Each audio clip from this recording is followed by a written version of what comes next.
It was 3 in the morning on October 12, 1931, when Eliot Ness heard the first gunshot shatter his bedroom window. Glass exploded across his Chicago apartment as he rolled out of bed, his hand instinctively reaching for the loaded revolver he now kept on his nightstand. This wasn't the first time Al Capone's men had come for him, and it wouldn't be the last. But what most people don't know is that the bullet that night wasn't aimed at Ness himself. It was meant for his wife Edna, sleeping peacefully beside him just moments before. Capone had made it personal, and when America's most famous lawman realized that his crusade against the Chicago outfit had put his family directly in the crosshairs, everything changed.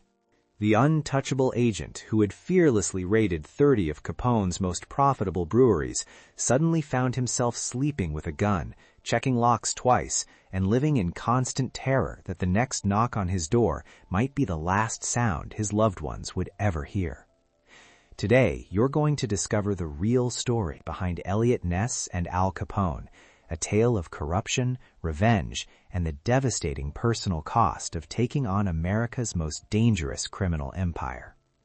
Make sure you're subscribed, because this story will change everything you thought you knew about the man who brought down Scarface himself. To understand why Eliot Ness became a target for assassination, we need to step back into the smoky, dangerous world of 1920 Chicago. Picture a city where corruption flowed as freely as the illegal alcohol that funded it. The year was 1920, and the 18th Amendment had just made the sale, manufacture, and transportation of alcohol illegal across the United States. What lawmakers thought would create a more moral America instead gave birth to the greatest criminal enterprise the country had ever seen. Chicago in the Prohibition era was a powder keg of ambition, greed, and violence. The city's location made it the perfect hub for smuggling operations. Alcohol could flow in from Canada across the Great Lakes, or up from the Caribbean through a network of boats and trucks that seemed to operate with impunity. The Chicago River became a highway for bootleggers, and the city's countless speakeasies turned ordinary citizens into willing accomplices in what many saw as an unjust law. Into this chaos stepped Alphonse Gabriel Capone, a man whose name would become synonymous with organized crime in America. Born in Brooklyn in 1919, Capone had moved to Chicago in 1919, initially working as a bouncer and bartender for crime boss Johnny Torrio. But Capone was ambitious, ruthless, and possessed an almost supernatural ability to corrupt anyone who stood in his way. When Torrio retired in 1925, after surviving an assassination attempt, he handed over control of his vast criminal empire to his protege. Capone was just 26 years old. By 1927, Capone's organization was generating an estimated $100 million annually, equivalent to over $1.5 billion today. He controlled hundreds of speakeasies, gambling houses, and brothels throughout Chicago. His bootlegging operation was so sophisticated that he employed chemists to ensure the quality of his alcohol, accountants to manage his books, and lawyers to keep his men out of prison. But perhaps most importantly, he employed violence as a business tool with a precision that terrified both rivals and law enforcement. The Chicago Police Department was so thoroughly corrupted that many officers were essentially on Capone's payroll. Judges, prosecutors, and even federal agents had been bought and paid for. The few honest cops who tried to stand up to the organization often found themselves transferred to remote precincts, framed for crimes they didn't commit, or simply murdered. The St. Valentine's Day Massacre of 1929, where 7 members of a rival gang were gunned down in a North Side garage, demonstrated to everyone in Chicago that Capone's reach was absolute and his willingness to use violence was unlimited. This was the world that Eliot Ness entered when he was assigned to Chicago in 1929 as a special agent for the Bureau of Prohibition. Ness was 26 years old, a graduate of the University of Chicago with a degree in business and economics. He was tall, handsome, and possessed of an almost naive faith in the power of law and order to triumph over corruption. He had no idea that he was about to embark on a mission that would make him the most hunted man in Chicago. The federal government had finally decided that Al Capone had to be stopped. Local law enforcement had proven completely ineffective, so the task fell to federal agents, who theoretically couldn't be bought by local crime bosses. Ness was chosen to lead a special unit tasked with disrupting Capone's bootlegging operations.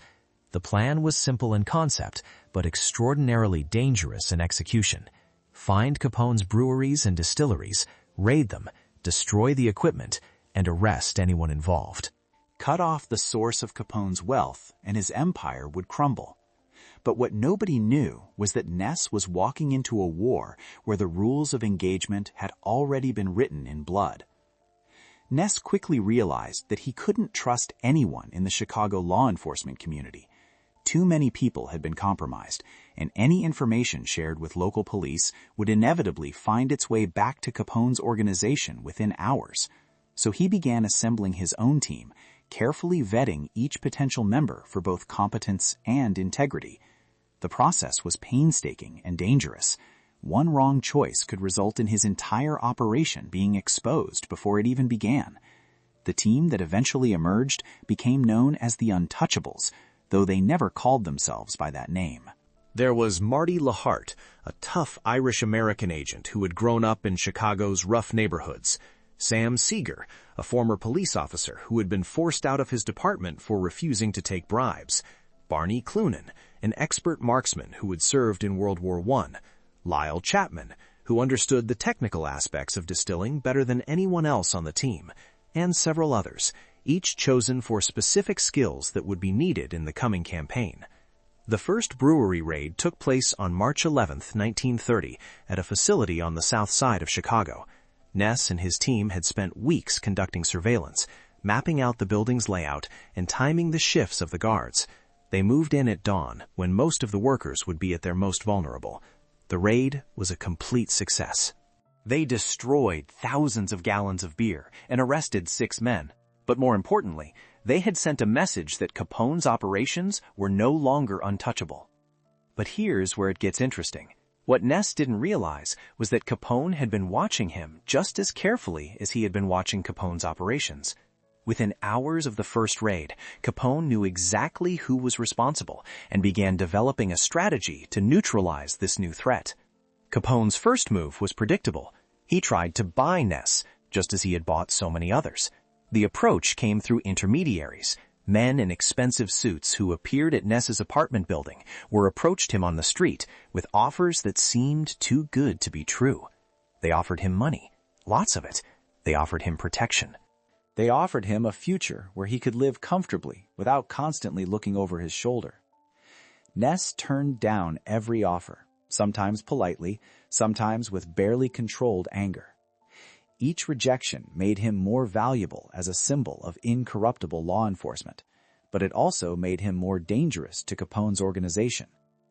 The crime boss began to realize that he was dealing with something he had rarely encountered, a man who couldn't be bought. The raids continued with increasing frequency and sophistication.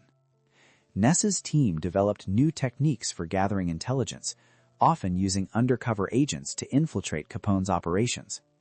They learned to move quickly and strike without warning, usually hitting multiple locations simultaneously to prevent word from spreading. By the end of 1930, they had raided and destroyed 19 major breweries and distilleries, costing Capone's organization millions of dollars in lost revenue and equipment. Each successful raid made Ness more famous and more hated. Newspaper reporters began following his exploits, turning him into a celebrity. The public, tired of corruption and lawlessness, embraced him as a hero. But every headline that praised his work was another reason for Capone to want him dead. The turning point came during the raid on Capone's largest brewery, a massive operation hidden in a warehouse complex on Chicago's west side. This wasn't just another bootlegging facility. It was the crown jewel of Capone's empire, producing thousands of gallons of high-quality beer every day and generating enormous profits. The security was unlike anything Ness had encountered before. Armed guards patrolled the perimeter, and the building itself had been fortified like a fortress. The raid took place on April 11, 1931, and it was the most dangerous operation Ness had ever attempted. His team approached the warehouse at 3 a.m, using bolt cutters to breach the fence and moving through the shadows toward the main building. They had to neutralize 6 guards without raising an alarm, a task that required split-second timing and nerves of steel. When they finally breached the main building, they discovered something that shocked even the experienced agents. This wasn't just a brewery. It was a sophisticated industrial operation with equipment worth hundreds of thousands of dollars.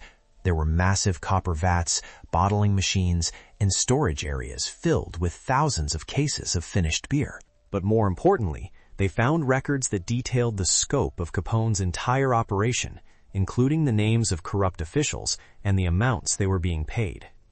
The destruction of this facility was devastating to Capone's organization, but it also marked the moment when the conflict between him and Ness became truly personal. Up until this point, Capone had viewed Ness as a business problem to be solved. Now he saw him as an existential threat that had to be eliminated. If you're enjoying this story, do me a favor and hit that like button. It helps more people discover these incredible, untold stories. And stick around, because what happens next is absolutely wild. The first attempt on Ness's life came just 2 weeks after the West Side Brewery raid. He was leaving his apartment building on a Tuesday morning when a black sedan pulled up to the curb. 2 men got out, both carrying Thompson submachine guns. Ness had just enough time to dive behind a parked car before the shooting started. Bullets shattered windows and chewed chunks out of the brick facade of his building. The attack lasted less than 30 seconds, but it felt like an eternity. When the shooting stopped and the sedan sped away, Ness emerged to find that one of the bullets had passed through the window of his apartment, right through the kitchen where his wife Edna had been making breakfast just minutes earlier. If she hadn't gone to answer the telephone in the bedroom, she would have been killed instantly. This was when everything changed for Eliot Ness. Up until that moment, he had seen his work as a professional duty, dangerous but necessary. Now he realized that Capone was willing to target innocent people to get to him. The rules of engagement had shifted, and Ness found himself fighting not just for justice, but for the lives of everyone he cared about. The psychological pressure was enormous. Ness began varying his routes to and from work, never taking the same path twice. He started carrying multiple weapons and checking his car for bombs every morning. Most importantly, he began sleeping with a loaded revolver within arm's reach, a precaution that probably saved his life on multiple occasions.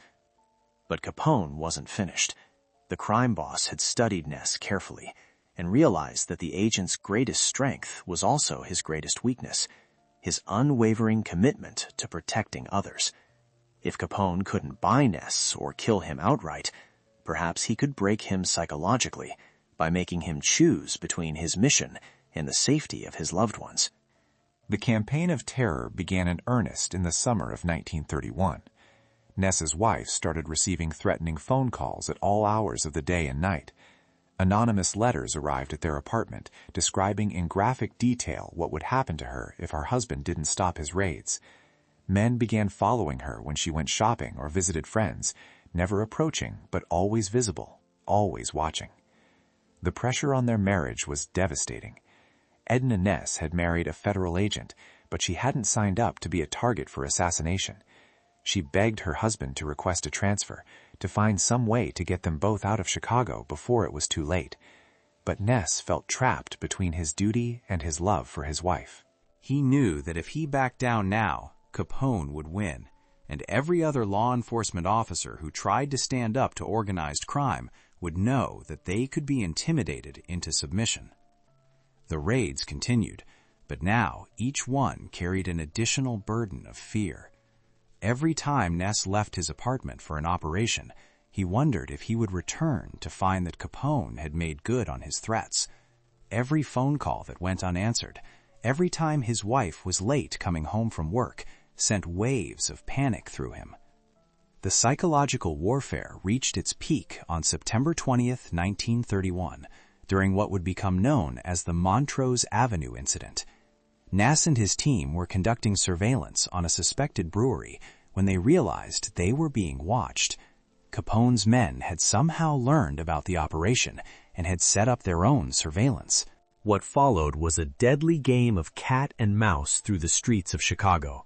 The chase began when Ness spotted a black Cadillac following his car through the city's north side. He tried to lose the tail by taking a series of random turns, but the Cadillac stayed with him.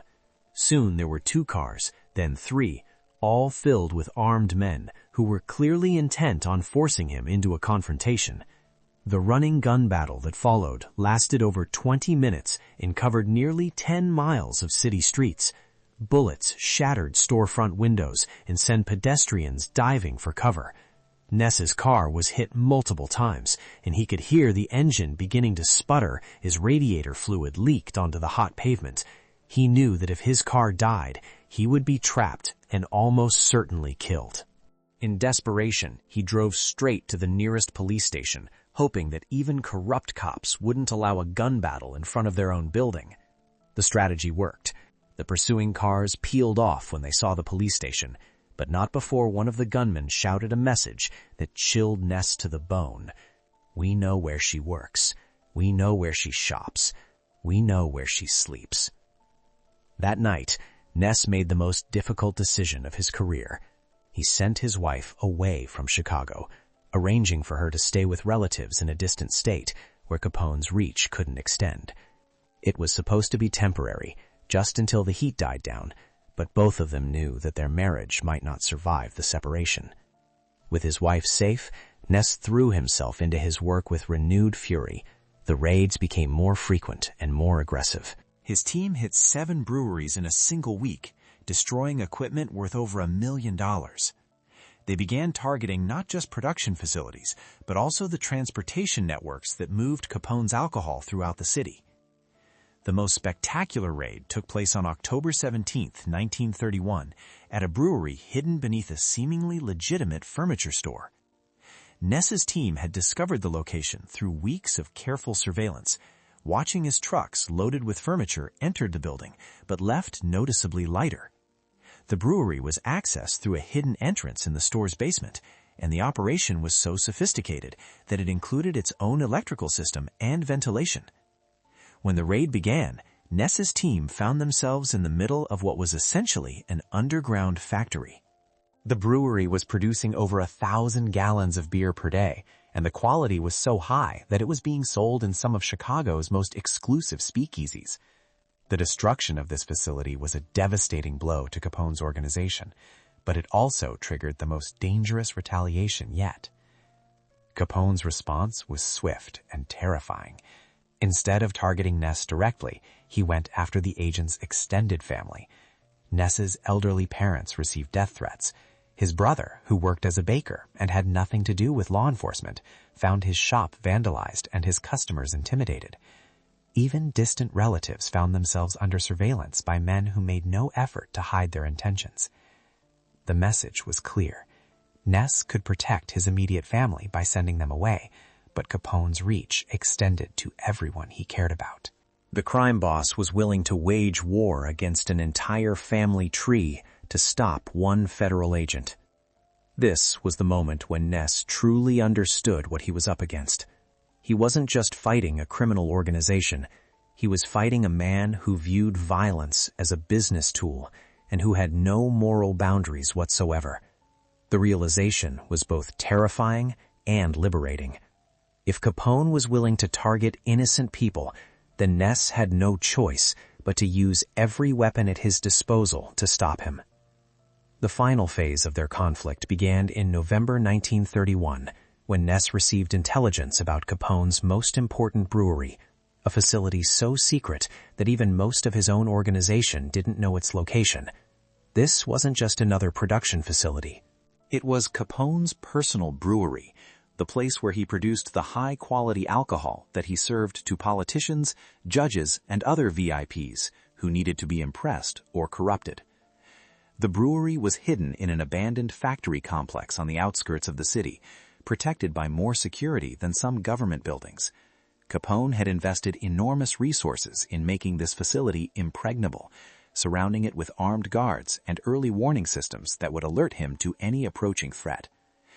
Ness knew that raiding this facility would be the most dangerous operation of his career, but he also knew that destroying it would strike at the very heart of Capone's empire. The crime boss used this brewery not just to produce alcohol, but to demonstrate his power and sophistication to the people he needed to impress. If Ness could destroy it, he would be attacking Capone's reputation as much as his revenue. The raid took place on November 13, 1931, and it was unlike anything Ness had attempted before. His team approached the facility in the early hours of the morning, moving through industrial wasteland that provided little cover. They had to neutralize a dozen guards without raising an alarm, then breach a building that had been fortified like a military installation. The operation began badly when one of the guards spotted movement and fired a warning shot. Within seconds, the entire complex was alive with armed men, and Ness's team found themselves pinned down in a firefight that lasted over an hour. They were outnumbered 3-1, and their only advantage was superior training and the element of surprise. The breakthrough came when Lyle Chapman managed to reach the building's electrical system and cut the power, plunging the entire complex into darkness. In the confusion that followed, Ness's team was able to advance and secure the main building. What they found inside exceeded even their expectations. This wasn't just a brewery. It was Capone's showplace, a facility designed to demonstrate the sophistication and power of his organization. There were copper stills imported from Scotland, bottling equipment that could produce thousands of cases per day, and storage areas filled with alcohol that was better than anything being produced legally before Prohibition.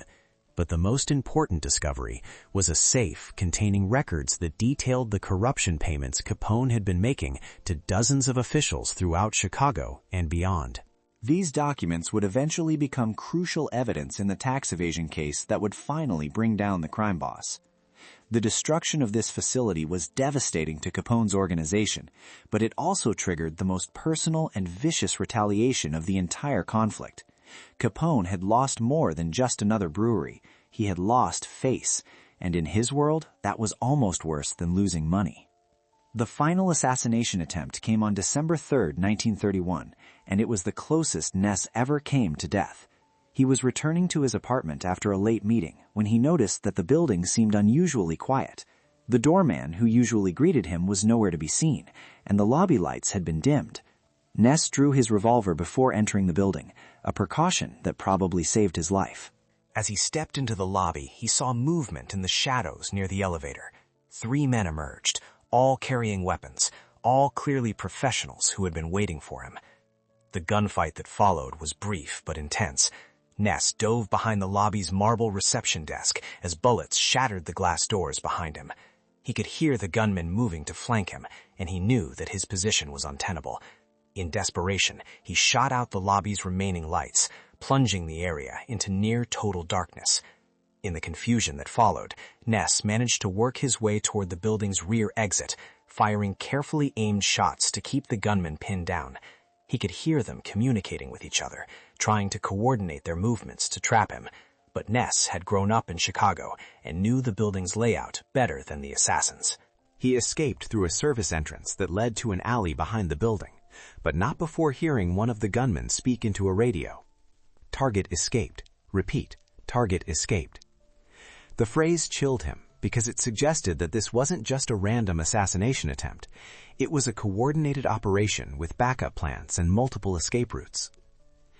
That night, as Ness sat in a safe house provided by federal marshals, he finally understood the full scope of what he had undertaken. He wasn't just fighting Al Capone. He was fighting an organization that had the resources and sophistication of a small army. They had tried to buy him, intimidate him, and kill him. When all of that failed, they had targeted his family and friends, and they would keep trying until either he was dead or they were destroyed. But Ness also realized something else that night. His raids had worked. He and his team had destroyed 30 of Capone's breweries and distilleries, costing the organization millions of dollars and forcing them to divert enormous resources to security and retaliation. More importantly, the intelligence they had gathered during these raids was providing federal prosecutors with the evidence they needed to build cases against Capone and his associates. The end came faster than anyone expected. On October 17, 1931, Al Capone was convicted of tax evasion and sentenced to 11 years in federal prison. The man who had terrorized Chicago, corrupted dozens of officials, and ordered countless murders was finally brought down not by bullets or raids, but by accountants and tax laws. Ness had won, but the victory came at an enormous personal cost. His marriage to Edna never recovered from the strain of their separation and the constant fear that had dominated their lives. They divorced in 1938, and Ness always blamed himself for choosing his duty over his family's safety and happiness. The psychological toll was equally devastating. Ness continued to sleep with a gun for years after Capone's conviction, unable to shake the habits that had kept him alive during the most dangerous period of his career. He struggled with alcohol, perhaps ironically given his role in enforcing prohibition, and found it difficult to form close relationships with people who hadn't shared his experiences. But his legacy was secure. The Untouchables had proven that organized crime could be defeated, that corruption wasn't inevitable, and that individual courage could triumph over seemingly impossible odds. The techniques Ness developed for gathering intelligence and conducting raids became standard practices for federal law enforcement agencies. Most importantly, he had demonstrated that there were still people who couldn't be bought, intimidated, or broken. The story of Eliot Ness and Al Capone represents one of the defining moments in American law enforcement history. It was a conflict between two very different visions of what America could be: Capone's world of corruption, violence, and profit without conscience, versus Ness's belief in justice, integrity, and the rule of law. In the end, Ness's willingness to sacrifice everything, including his own safety and personal happiness, made the difference. He understood that some battles are worth fighting, regardless of the personal cost, and that sometimes the only way to defeat evil is to be willing to risk everything that matters to you. The man who raided 30 breweries and brought down America's most powerful crime boss lived the rest of his life knowing that he had made a difference when it mattered most. But he also lived with the knowledge that heroism often comes at a price that extends far beyond the hero himself, touching everyone who has the misfortune to love someone willing to stand up to evil.